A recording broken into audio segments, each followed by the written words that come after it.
time taking the class?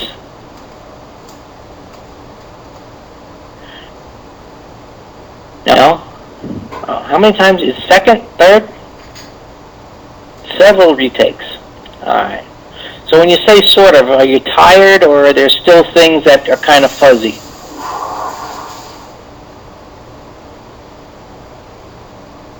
Yeah. Okay. I know it's a long day. But if tomorrow we'll do a review before we get started. So questions on anything that we've covered that you want to review, prior slides or concepts, tomorrow morning, you let me know and we'll do it. So, I mean, you can type out your questions tonight, right? Copy and paste them tomorrow, some of them, right? So, all right. Sentiment indicator guidelines. What is sentiment, right? How do traders feel about the market? Are they bullish? Are they bearish? Right? And what we're really focused on is how bullish or bearish are they?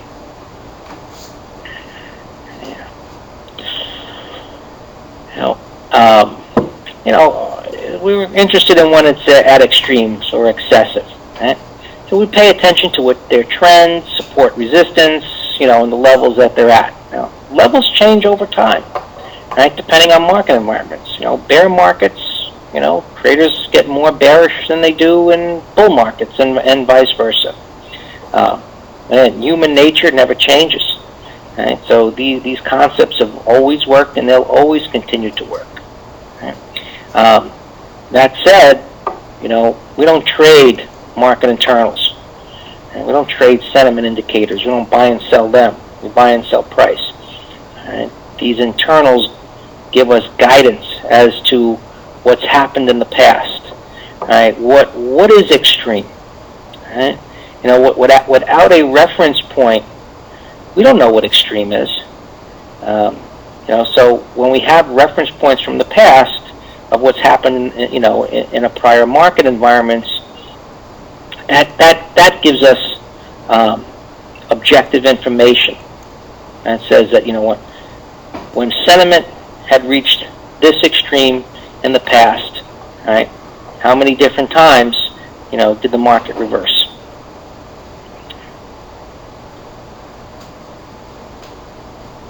Now, the sentiment indicator, right, is a put-call ratio. And the put-call ratio tells us, how many puts versus calls are being bought, and we can know what historical extremes are. Volatility indexes, they're measures of anticipated volatility. Right? There's the sentiment indicator. Right? The percentage of traders that are bullish and bearish. All of these are sentiment indicators. Right? Market indicators or breadth indicators are, the tick, the trend, right? Market indicator in of itself, based on the futures, the direction of an index. A lot of traders ask, do I need the futures? Well, you don't. I mean, if you're a stock trader, you don't need to have the futures. You can just use spiders or the Qs. They're gonna move pretty much in lockstep with the futures. But we want to look at the general direction of the market and its trend and reference points of support and resistance. NASDAQ tick. I have it down here, but I don't look at the NASDAQ tick. I just look at the New York tick. It updates faster. I believe it to be more accurate.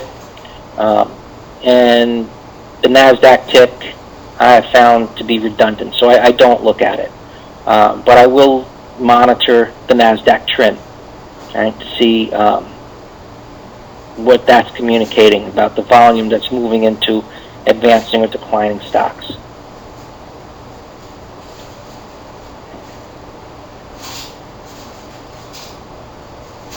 The equity put-call ratio. How many puts are being traded versus calls? The higher the number, right, the more bearish, right? Meaning more puts being bought than calls. As the number goes higher and higher, eventually, it reaches the point of being a contrarian indicator, meaning, they're buying so many puts right, that historically when they have reached this level of put buying, the market has bottomed. So moving above 0.80 tells us that it's beginning to move to an extreme. Right? If the equity put-call ratio was to move to 1, that would be very extreme, or anything slightly above 1. It doesn't get too much above 1, but that's extreme. Right? If a lot of traders buy bull puts, does that make the put-call ratio? I don't know what bull puts are, Jay Moreland. But, I mean, if they just buy put options, right, a bet that the market's going to go down, that's what we're interested in. This put-call ratio is based on just puts. You know, I think you're talking about a spread there. This isn't looking at spreads. This is just puts traded versus calls. No, it's got nothing to do with spreads at all. Very simple. Are they buying more puts than calls? So are they overly pessimistic, overly optimistic? And we're going to monitor this, right, on a 5 and 10 day moving average of the close to see how bullish or bearish they are. Acts like a sentiment oscillator. So when it moves to high levels, right, they're buying more puts than calls. Right? We now start to look for other market internals that are in agreement with that. Then we look for candle confirmation, bottoming tails, breakdown failures, big red bars followed by green bars, and so on. We're looking for that confirmation, right? Once we've determined that sentiment has reached an extreme.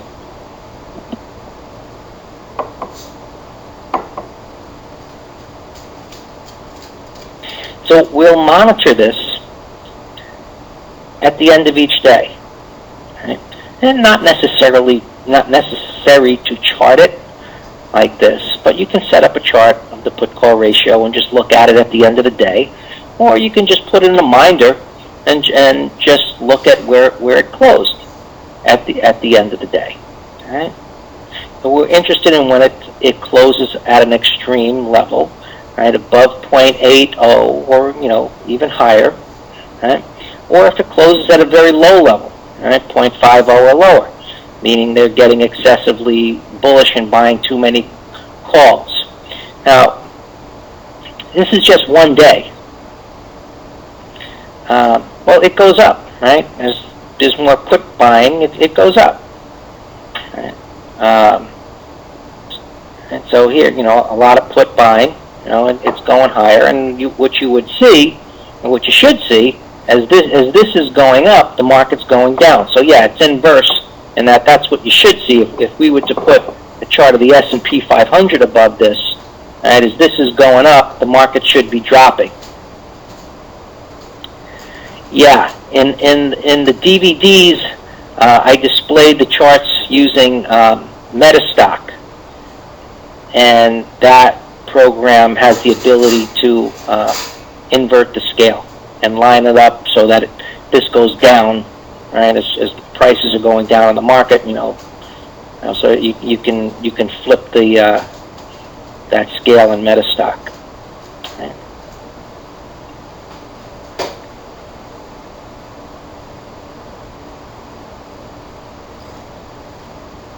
We set up our moving averages.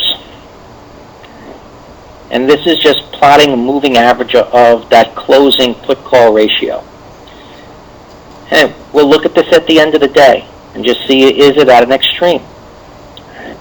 Moving up, the 5MA up here at 0.85. Let's say that the S&Ps, were dropping here for several months, right? And they begin to accelerate to the downside. We're seeing lots of put buying. Right? That supports, the potential for a bottom. Right? So we monitor this every day. Right? It's part of our job is to monitor our end of day market internals. At the end of the day, to see what they're telling us. So the probability of the market being at a turning point. only takes a few minutes. Right? You set up a page like this, and this is an old chart. It's from Realtic. You can do this in any program, but then what you want to do is you change the color of the prices to the same as your background, so you don't see them whipping back and forth. Put your moving averages on there. Set up your lines. Save the page, and you just bring it up at the end of the day and take a look.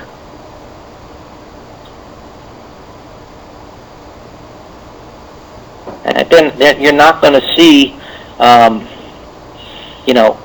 extremes in end-of-day market internals, every day, right? And they can be weeks apart, or sometimes, more than a month or so apart. That's fine. But, you have to go back and look at them on a regular basis. Hopefully you're doing it daily to see where they're at. Volatility index, or the VIX as it's called. It tells us about the future expectation for volatility. VXN is the NASDAQ volatility index. Right? It tells us how traders are reacting to the market. What are they thinking? Right? Lower volatility or declining volatility is associated with a market that's moving up. Right? Higher volatility or rising VIX is associated with a market that's going down. Right? And we'll monitor the volatility index and the trend of this volatility index. Right? If the market is moving down, you want to see this VIX go up. Right? If it doesn't go up while the market's going down, historically the market has continued to go down until this volatility index goes up. And so again, we will continue to monitor this, every day. And if you've been looking at the VIX, it's been a great tool for monitoring what's happening, on a day-to-day basis, on a short-term basis to determine, turning points in the market, using prior highs and prior lows and the patterns that form. Right? We've been watching this thing going down over the last several months, and it's continued to trend down. It's formed lows and popped up to suggest that the market would correct it, which it did. But then when it reached prior resistance, it turned back down again. The market rallied. Right? So it's been in a steady downtrend, and it's getting closer to a significant support area, or at the prior lows from last year, which is around 20 or so. So if this market does continue to move up from here, and you see the VIX move down to that level where it started to move up, right? That is going to be an indication or a signal that we're near a high point. And we'll see, if that actually sets up. Right? But we look at patterns in this volatility index, right? And it moves inverse to the market, right? But you read the patterns in the VIX the same way you would read a pattern in a stock, right? If it gets a bullish pattern, it's bearish for the market, and vice versa.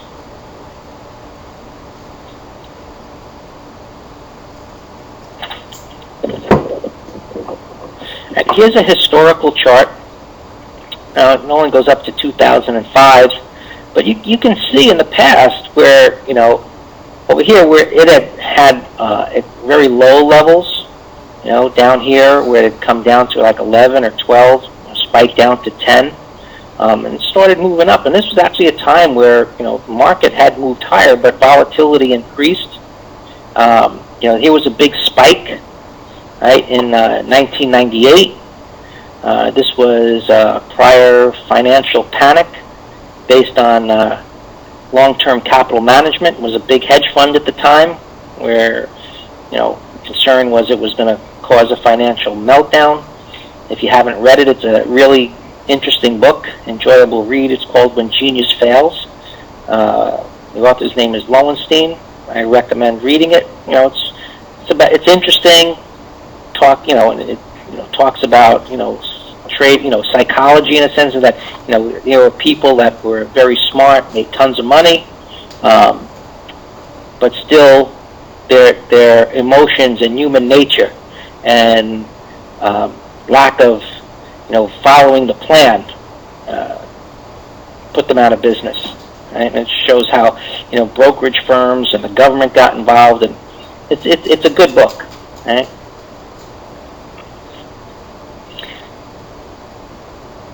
Now, when the markets declined, this volatility index hit new all-time highs. It got up near 90. So, the levels that this moves in change over time. So we have to update that information and make adjustments for that.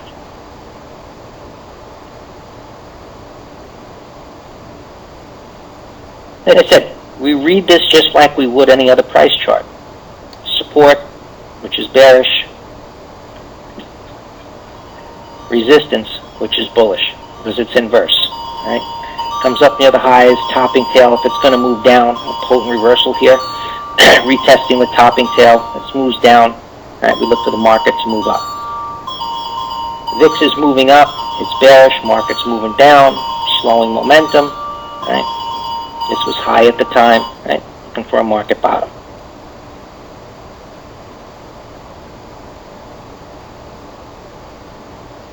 Right? Trending down, as it has been now. Right? Market's going up. It's bullish. Right? Breakdown.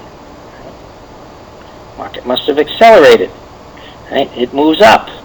Right? Up into resistance. Buy signal. It's moving down. Retest again. Right? Topping tail. Right? Buy signal. That's again, we interpret it the same way as we do any other price chart. Just, we look at it from the opposite point of view.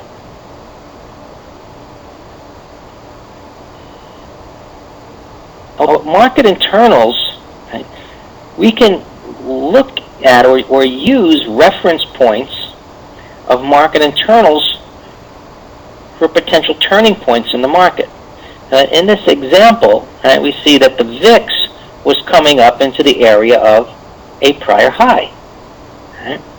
So this gives us a reference point to where the market may bottom using these prior highs. Right?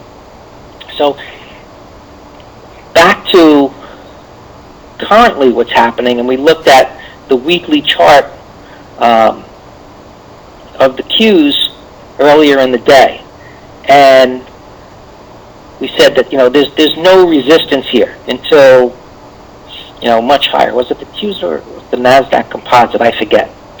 Anyway, there was no resistance up there, so we have no reference point. But on the other hand, the volatility index now, if it comes down into that 20 area, where it bottomed last year, that's going to give us a reference point where the volatility index, right, can turn around, right? And that would then suggest that that's where the market is going to top out.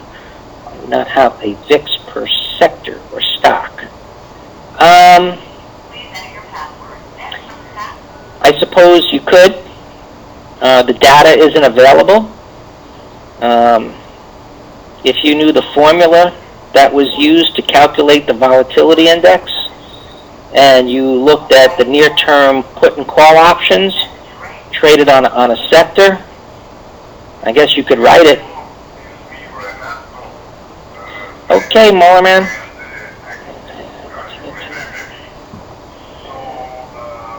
All right, have a great vacation.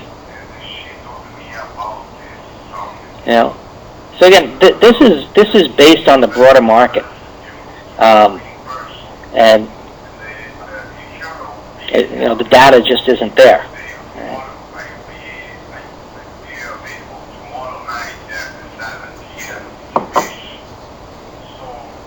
If you can go to the CBOE site, and you could read. There's the documentation is there about how it's calculated. It goes into great detail. It's pretty extensive, if you like that kind of reading. For me, I'm just looking at the patterns, support, resistance, and turning points. And here's an example, where the S&P had moved down and the volatility index didn't move up. Right? You don't see that too often, but every time I've seen it, it's always resulted in the market continuing to move lower until that volatility index moved higher. And topping tail, bullish for the market. Right? Retest of topping tail, right? VIX should go lower, market should go up.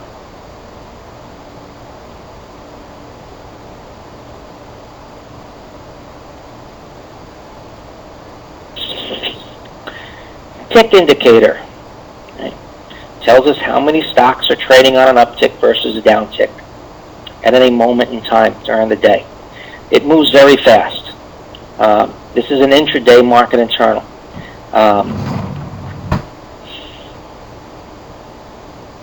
As you monitor this, you're going to look at prior highs and lows, right, as a guide for broad market support and resistance.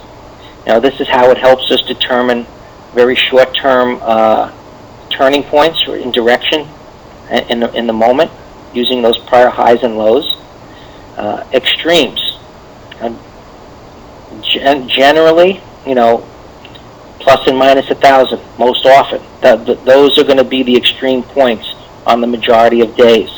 In an extremely bullish or bearish market, you can see moves beyond plus or minus 1,000. But again, the majority of times those are going to be the extremes. And that'll give you short-term turning points. Now we want to pay attention to where it spends the majority of its time. Right? Does it spend the majority of its time above zero, which is bullish, or the majority of its time below zero, which is bearish? So I want to look at this and take note of the ranges, where it is spending time above or below zero, or whether it's just whipping back and forth, which would be indecisive. I'm just going to show you how I set this up. Just give me a second here.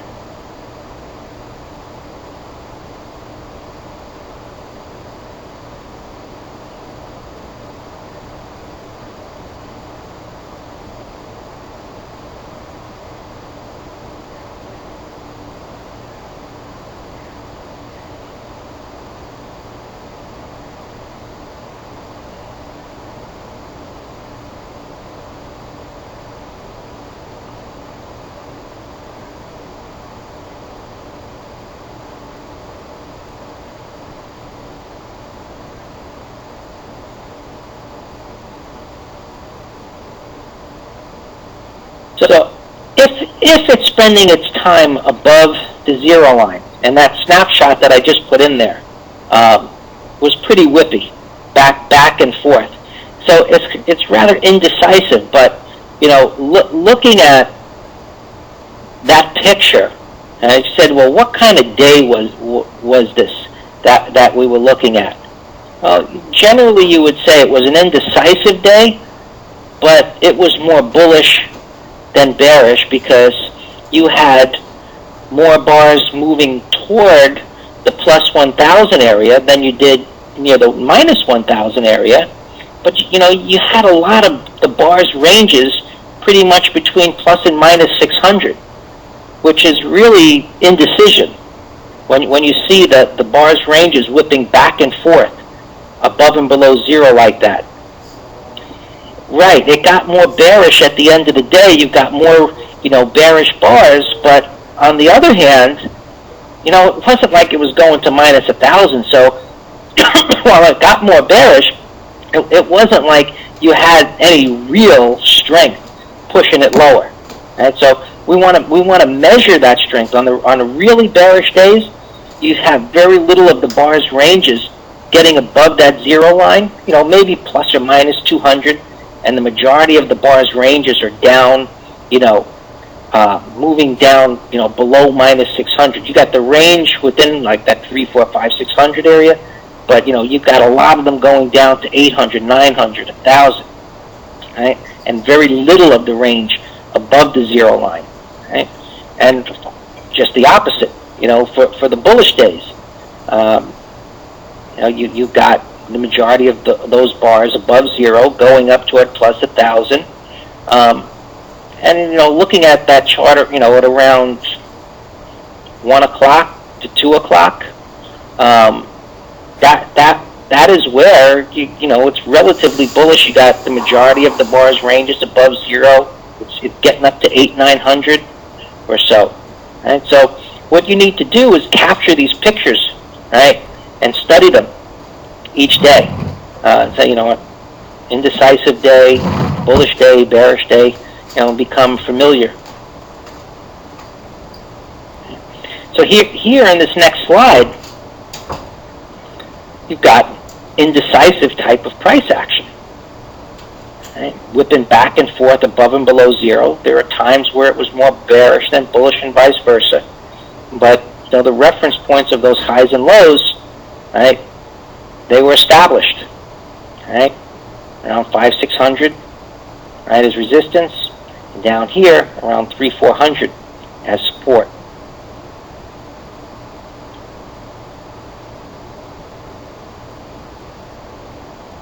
Bearish day. Right? Staying below the zero line. This is where it begins to accelerate to the downside, kind of getting that climactic kind of a move to the downside. And here's a bullish day. Right? Staying above the zero line. Right? Here we're getting pushes up, 700, 800, 900, close to 1,000. That's what we want to see.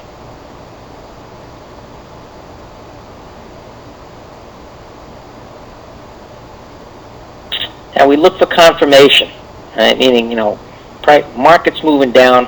I want to see the ticks confirming. Right? There's a divergence. Higher low in the tick, lower low, right, in prices. Right? Prices begin to move up. You look for confirmation. I want to see the ticks going to an extreme. Right? And ticks staying above the zero line and going up to extremes. Right? Confirmation. Prices moving higher. Right? Here a little pullback, right, and sideways move. Right? So the ticks move down, relatively shallow. Right? Retracement here in price. Right? So it's a little relative strength action there.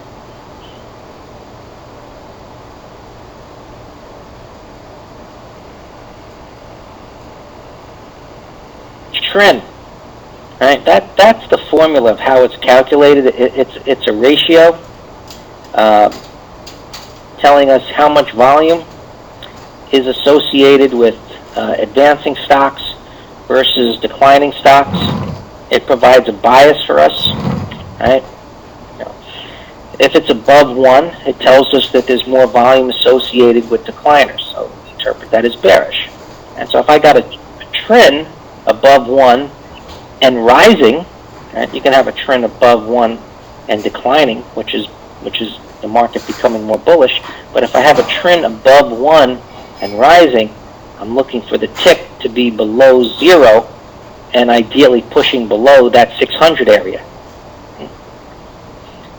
Now below 1, more volume going into advancers. Market's becoming more bullish.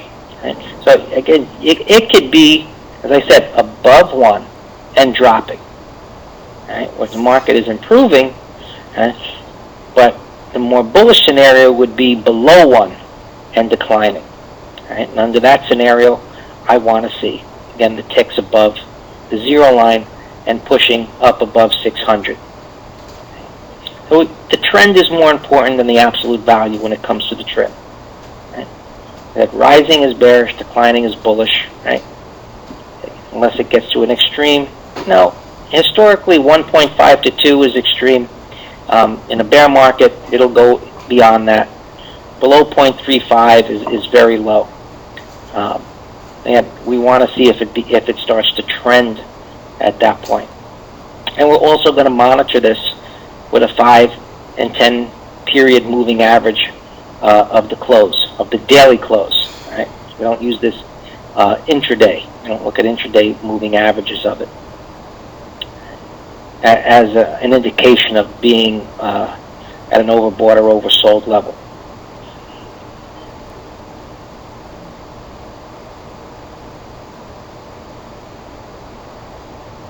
So we want to say who's in control. Right? Buyers are in control if it's below 1 and it's dropping. Right? More and more volume associated with advancers. As it starts to move up, right, it's becoming more bearish, right? More bearish, and so on. Right? So the sellers, are in control. Right? Look for ticks to be below 0, right? And moving down to 7, 8, 900 at minus, right? Minus 1,000.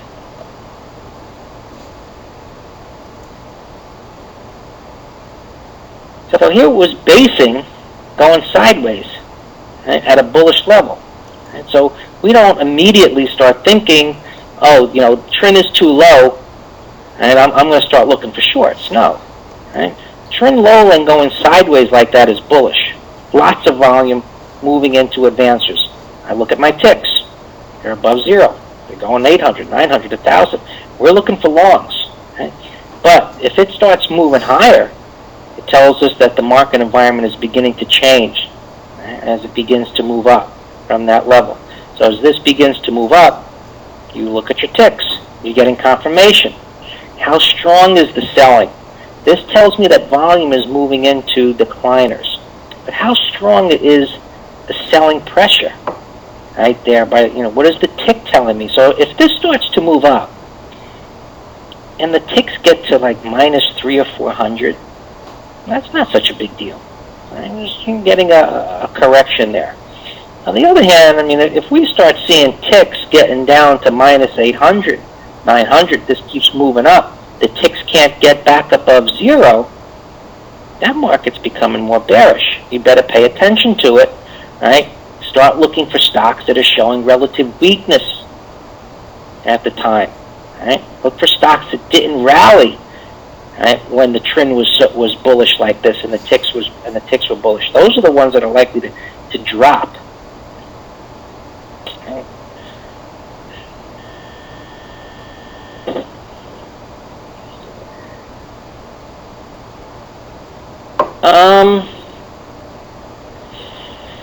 Well, there was some kind of crazy price action there. When it went up like that. That was the day the market gapped up. Right? And that was kind of skewed there, and it dropped that day. I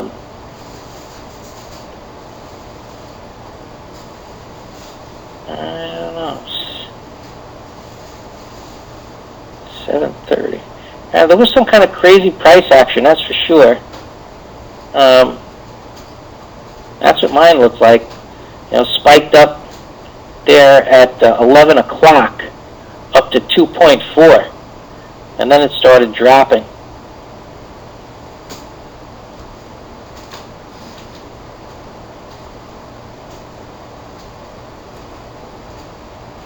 On the 30th, I'm looking at the ticks.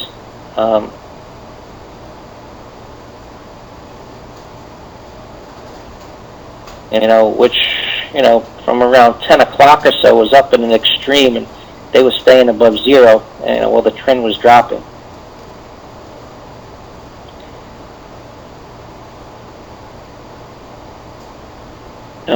These is what we're going to use to guide us. Sometimes things go on in the market that might skew the internals, but these are our guidelines that we're going to rely on a day-to-day basis.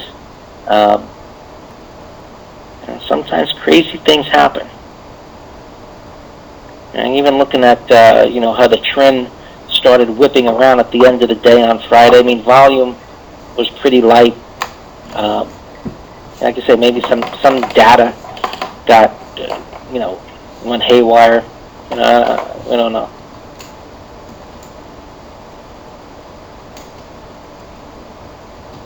I wasn't even in front of the computer.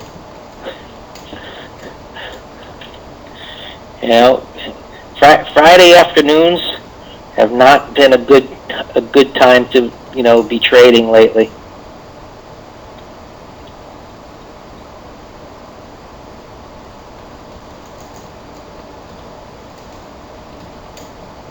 And you know what? I said that. I don't know if I said it this Friday. I don't remember. But you know what? Throughout this month, I said it's July, it's the summertime, it's Friday. You know, do your trades in the morning. Odds are not much going to be going on. You know, and it's happened every single Friday. And August is coming.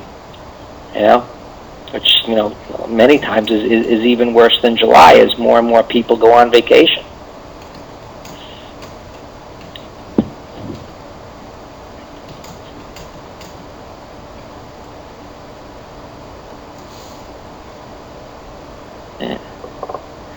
So put a 20 MA. Put a 20 MA on your trend, all right? Just to clarify the trend.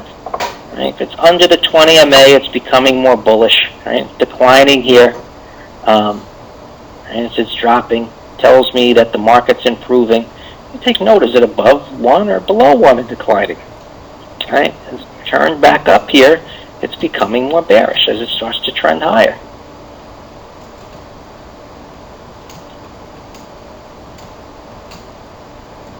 And trend was down.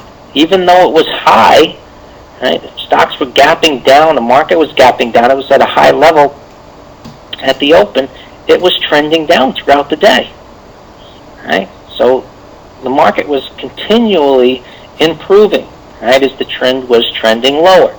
Right? So while the trend was above 1, it's declining. You look at your ticks, right, see that they're above 0 for the most part. Right? Are they going up toward extremes? You have a bullish bias, you're looking for longs.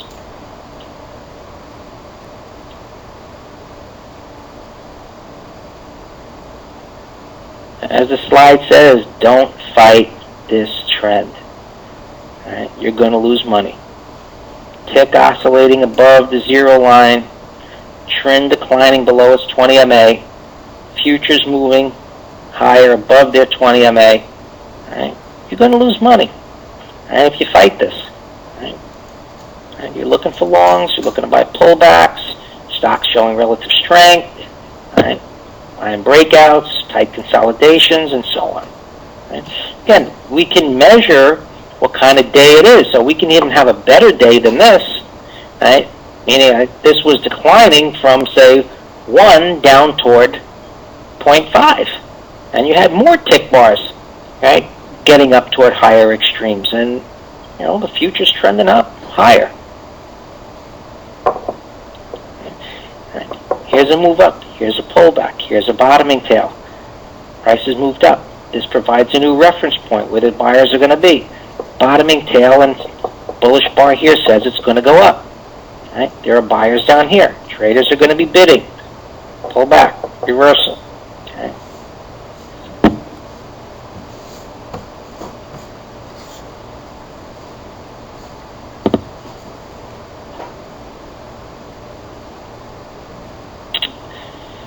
So you'll have an end of day chart.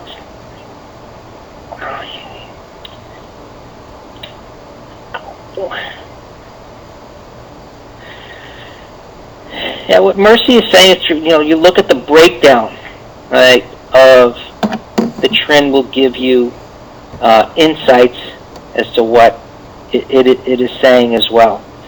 And all of these market internals, end of day, intraday, if you don't have my DVDs on this subject, I'd recommend you get them, because it explains what we're talking about. It goes into more detail with other internals, and you can watch it over and over and over again. All right, so repetition, hearing it again, review and review. That's what it takes to get it to sink into your head. And so these dates, right, line up with the next slide of the S&P, the turning points. At the end of each day, you're going to look and see whether these moving averages have reached an extreme. Now, you don't see this too often, where the trend is moving up in a market that's moving up. But it's telling you that there's more volume moving into declining stocks, and it's bearish, right? Because it's supposed to go down. right, as the market advances. And you can see that the highs, right, on this next slide, the S&P, you know, with the turning points, right, the short-term turning points. Again, these provide turning points. They don't say that, you know, because it became overbought, the market has to collapse, right? But it'll help you, right, time short-term reversals in the market and help you timing trade setups in alignment with the trend. Here is where the trend was moving up, right, while the trend was moving up. Right? And of course, I mean, just basic looking at the chart, sellers were here before. A retest pattern by definition means that I'm going to look to see if sellers show up again. And of course, I can see that they did, right, because there's a potent reversal over here. Right? Prices cleared these highs and it was immediately reversed with a potent reversal to the downside. You see the money bar?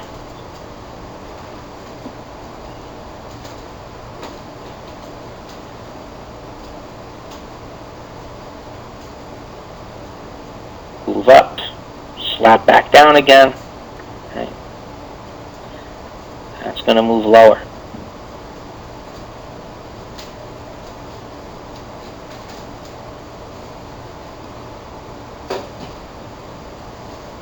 You have to set up an end-of-day page, right? Not so that you have to go to individual charts at night. You set up a market internals page like this. You bring up the page, right? It's a click of a mouse. You know, you bring it up and you take a look at it, see what it says. Right? You have an extreme in the put-call ratio. Right? The moving average at an extreme is the trend up an extreme. Right?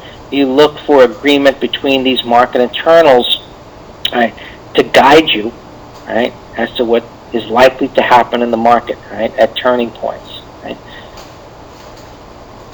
If the market is moving down, right, you know, the majority are going to be bearish, right? They start upping their bets.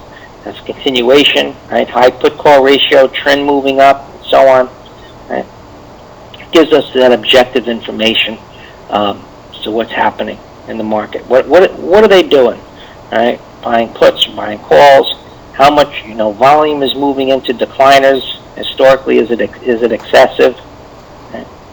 And that's what's going to guide us.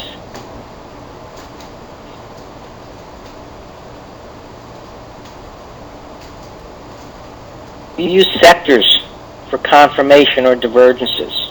Okay? So we look at the banking index and the brokers and the transports. Or are they confirming? And what we see happening in the S&P and the Dow. We want to see strong financials in a bullish market. I want to see the transportation index to be strong in a bullish market. I don't want to see divergences there. Right? NASDAQ, right? Semiconductors and biotechs. Internet stocks, you know, those big, you know, stocks like Google and so on. We want to, you know, Apple, of course, you know, are they showing continued strength or not? And then we can use these as additional filters, right, to see if they're supporting the continuation of a trend or are they beginning to diverge, which would make us question, right, the trend.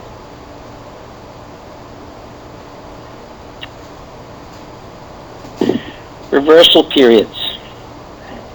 They're alerts. They just say pay attention. 10 o'clock, 10:30, they'd have been the most reliable over the years to pay attention. When it, you know, reversals, I mean, prices had to have been steadily moving in one direction for them to reverse. Right? So again, you can set alarms, pay attention, right, at those times. The middle of the trading day, the doldrums, typically, you know, prices have been trending all morning. You know, when you get to 12 o'clock, 12:30, you know, closer there, you know, that's where prices tend to slow down, right, and become trendless. On the other hand, if the markets did nothing all morning, just chopped around, right, that doldrum period can be a good time to trade, right, if it's been quiet. Then at the end of the day, people come back from lunch. Usually at 2:15 is considered the end of the doldrums. And then, we pay attention, 3 o'clock. All right, getting toward the end of the day, traders want to take positions, or considering taking positions, or whether the prices are trending, maybe they break out at those times, 3 and 3:30.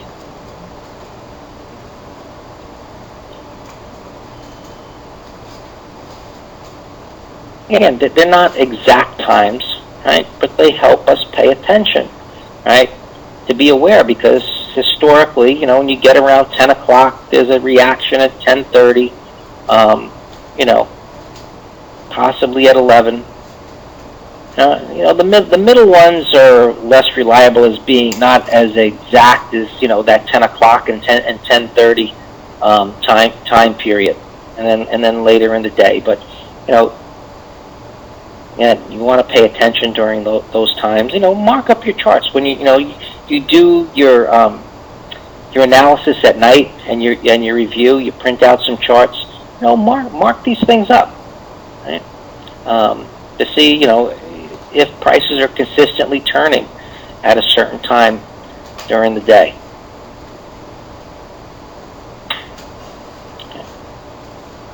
If prices have been trending steadily throughout the morning, the closer you get to 12 o'clock, the greater the potential for prices to stall, right? Make a new low, a failed new low, or if they're moving back up, a failed new high. So you want to keep that in mind.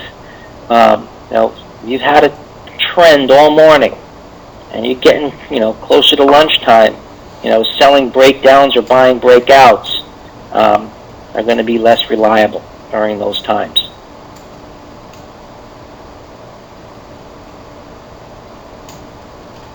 Lastly, sentiment surveys. The one that we're going to pay attention to, this is from Barron's. The one that we're going to pay attention to is this one here. It's American Association of Individual Investors Survey. Okay. This is the one that has been most timely, and I found to be valuable other than these others.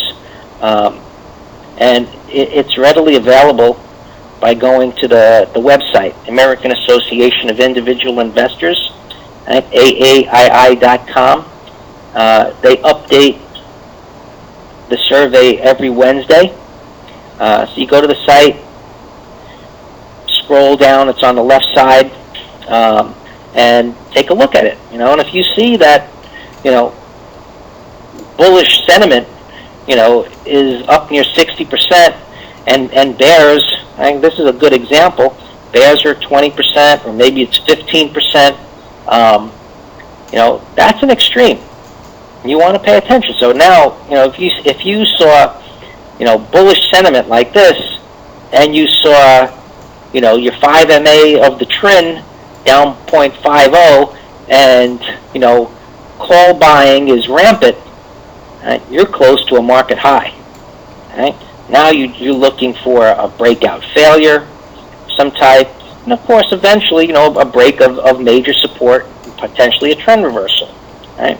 And prices can correct through time and go sideways. So, we look at our market internals, breadth and sentiment, when they're in alignment with each other. Right? Excessive bullishness has to correct itself, and excessive bearishness. Right? The one example on the right, this is, this is neutral. It doesn't mean anything. Right?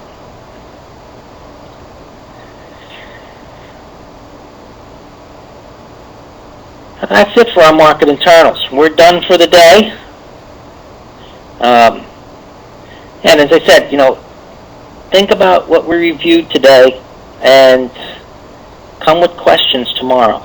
Right? And we'll do a review of what we've covered today before, we go forward tomorrow.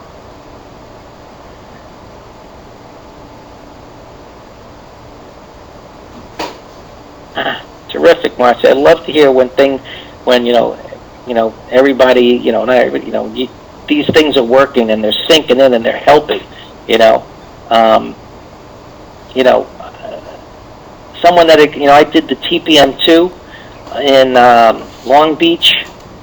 Was it last week or 2 weeks ago? And one of the students there is like, said it turned his life around. It was great, where he was losing money and everything turned around. And he came and he made, this was great. He made pristine.com T-shirts for everybody and handed them out to the whole class. It was really nice. All right, guys, you have a great night. I'm glad you enjoyed it. We'll review tomorrow, and we'll continue. All right. Good night.